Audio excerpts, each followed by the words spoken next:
What happens when a luxury car manufacturer teams up with a Chinese smartphone maker? Well, you get a phone that's both very sexy and awfully familiar.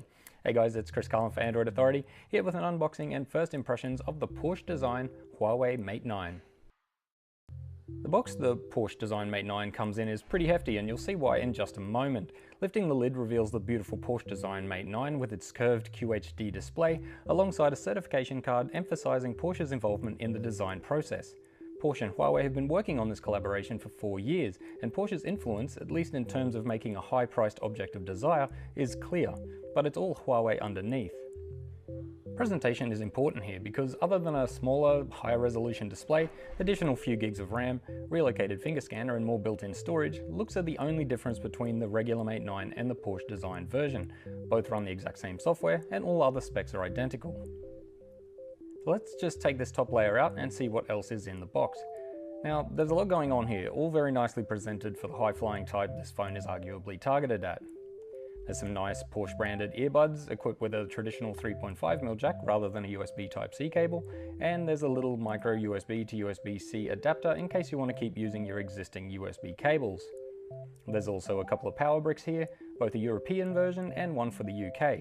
These are both the new supercharged power adapters capable of 3.5 to 5 volt, 5 amp charging that'll get you a fully charged 4000 mAh battery in just 90 minutes. There's also a USB cable with Type A on one end and Type C on the other, and there's that nifty leather case with a darkened transparent window. Open it up and you'll see it's very nicely put together, made of leather with a cutout on the back for the camera lens to peek out. It's got Porsche design stamped on the front below the window, and the Huawei branding gets relegated to the rear. As far as cases go, it's one you might actually want to use if you get around to buying this phone. Finally, there's a box containing manuals, a SIM eject tool, and your warranty card, of course. Now, if you've already seen our Mate 9 hands-on and EMUI 5 article, you'll know exactly what to expect from the software on the Porsche design variant, so we won't cover that here.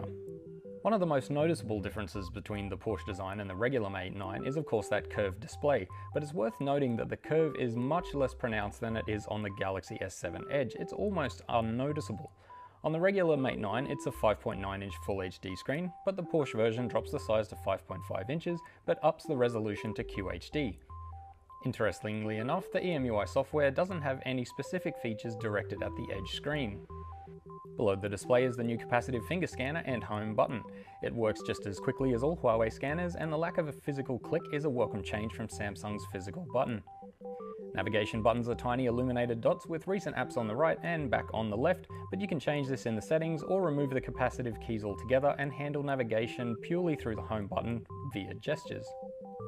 Other superficial changes between the Porsche and regular Mate 9s are a redesigned bottom edge, with one following the familiar Mate pattern, while the Porsche assumes an iPhone 6 layout with a headphone jack on one side and speaker on the other. The sensor layout at the top of the screen is a little different too, and the earpiece is a little wider than on the normal Mate 9. There's also an IR blaster up top in case you were wondering. On the back, things are different again, with the fingerprint scanner replaced by a Porsche design logo and the dual LEDs and sensors sitting on top and below the camera array rather than on either side of it like on the Mate 9. At this point, it's hard to tell if these were conscious design choices or simply about making things different to the normal Mate 9. The Porsche design version does away with the plastic antenna caps found on the Mate 9 and has antenna bands running horizontally across the phone instead. Just like a real Porsche, you're going to find yourself cleaning this thing all the time because it collects finger smudges like a boss, and they're much harder to wipe away fully than on a glass-backed phone like the S7. The only other differences are that huge 256GB of internal storage, which negates the need for a microSD card slot, and the addition of 6GB of RAM. There's no denying the Porsche design Mate 9 is desirable. It looks great, performs great, has the display we wish the regular Mate 9 had, and delivers all the same benefits you'd find on the normal Mate 9, like fast charging, onboard machine learning to keep your phone running faster for longer, dual Leica cameras with 2x lossless zoom, 65 scenarios of accidental touch rejection, and 50% smaller 4K video files. But did Huawei really need to partner with Porsche design to basically come up with a Galaxy S7 Edge? Somehow I don't think so.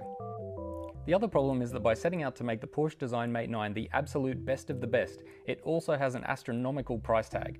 At €1,395, it's double the price of the regular Mate 9 and will only appeal to a very limited group of people. But that's exactly the point. It wasn't made to be a mass consumer product, just as Porsche cars aren't. It's an object of desire, no doubt, but by scooping features like a QHD display and 6GB of RAM, it also sort of gimps the regular Mate 9 by comparison, making it less desirable in the process. The problem with that is that the Mate 9 is supposed to appeal to the masses. What are your thoughts on the Porsche design, mate?